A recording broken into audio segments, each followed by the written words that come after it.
नाव की बुनियाद। अल्लाह ने हज़रत नूह अलैहिस्सलाम की दुआ कबूल फरमाई और बदले के कानून और अमाल के मुताबिक सरकशों की हलाकत का ऐलान कर दिया। पहले हज़रत नूह अलैहिस्सलाम को हिदायत अता फरमाई कि वह नाव तैयार करें ताकि ज़ाहिरी असबाब के एतबार से वह और पक्के मोमिन और अजाब से बचे रहें जो अल्लाह के नाफरमानों पर नाजिल होने वाला है। हज़रत नूह अलैहिस्सलाम ने जब नाव बनानी शुरू की तो कुफार ने हंसी उड़ाना और मजाक बनाना शुरू कर दिया, और जब कभी उधर से उनका गुज़र होता तो कच्चे की खूब, जब हम डूबने लगें तो तुम और तुम्हारे पीछे चलने वाले इस नाव में महफूज रहकर नजात पा जाएंगे। कैसा मूर्खता वाला ख्याल है। हज़रत नूह अलैहिस्सलाम भी उनको आज़मकार में गफलत और अल्लाह की नाफरमानी पर ज़ुर्रत देखकर उन्हीं के ढंग से जवाब देते और अपने काम में लगे रहते, क्योंकि अल्लाह ताला ने पहले ही उनकी हकीकत हाल को बता दिया था। ए नूह, तो हमारी हिफाजत में हमारी वाहिया के मुताबिक नाव तैयार किए जा रहा है और अब मुझसे उनके मुताल्लिक कुछ सवाल ना हो, ये बेशक डूबने वाले हैं।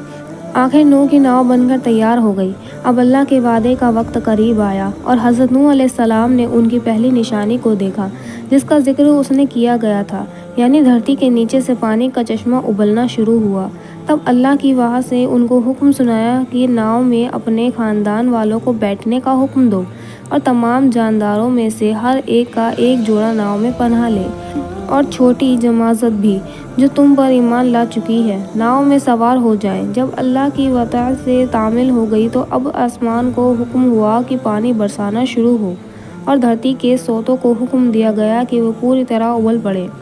अल्लाह के हुक्म से जब यह सब कुछ होता रहा तो नाव भी उसकी हिफाजत में पानी पर एक मुद्दत तक तैरती रही, यहाँ तक कि तमाम इनकार करने वाले और दुश्मन डूब गए और अल्लाह ताला के कानून, जज़ा व अमाल के मुताबिक अपने किए को पहुँच गए। जुद्दी पहाड़, अज़ाब का ख़त्म होना। गरज अब अल्लाह के हुक्म से अज़ाब ख़त्म हुआ तो नूह अलैहिस्सलाम के नाव जुदी पर ठहर गई और हुक्म पूरा हुआ और नाव जुदी पर जा ठहरी और ऐलान कर दिया गया कि जुल्म करने वाली कौम के लिए हलाकत है। पानी धीरे धीरे सूखना शुरू हो गया और नाव में पनाह लेने वालों ने दूसरी बार अमन व सलामती के साथ अल्लाह की ज़मीन पर कदम रखा। इसी वजह से हज़रत नूह अलैहिस्सलाम का लक़ब अबुल बशर सानी या आदम सानी, और शायद इसी एतबार से हदीस में उनको अव्वलुर रसूल कहा गया। जहाँ तक जुदी पहाड़ की जगह का ताल्लुक़ है तो कुरान ने सिर्फ उस जगह का तज़किरा किया है जहाँ नाव जाकर ठहरी थी। अलबत्ता तौरात की शरह लिखने वालों का ख्याल है कि जुदी पहाड़ के उस सिलसिले का नाम है जो अर्रात और जॉर्जिया के पहाड़ी सिलसिले को आपस में मिलाता है।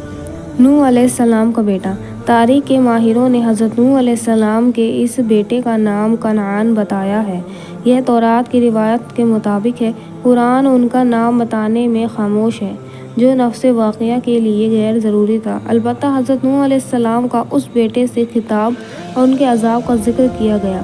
कहा, मैं बहुत जल्द किसी पहाड़ की पनाह लेता हूँ कि वह मुझको डूबने से बचा लेगा। बहरहाल कानान हज़रत नूह अलैहिस्सलाम का बेटा था, मगर उस पर हज़रत नूह अलैहिस्सलाम की हिदायत व इरशाद की जगह अपनी काफिर वालिदा और तरबियत की गोद ने और ख़ानदान और कौम के माहौल ने बुरा असर डाला, और वह नबी का बेटा होने के बावजूद काफिर ही रहा और तूफ़ान में गर्क हो गया।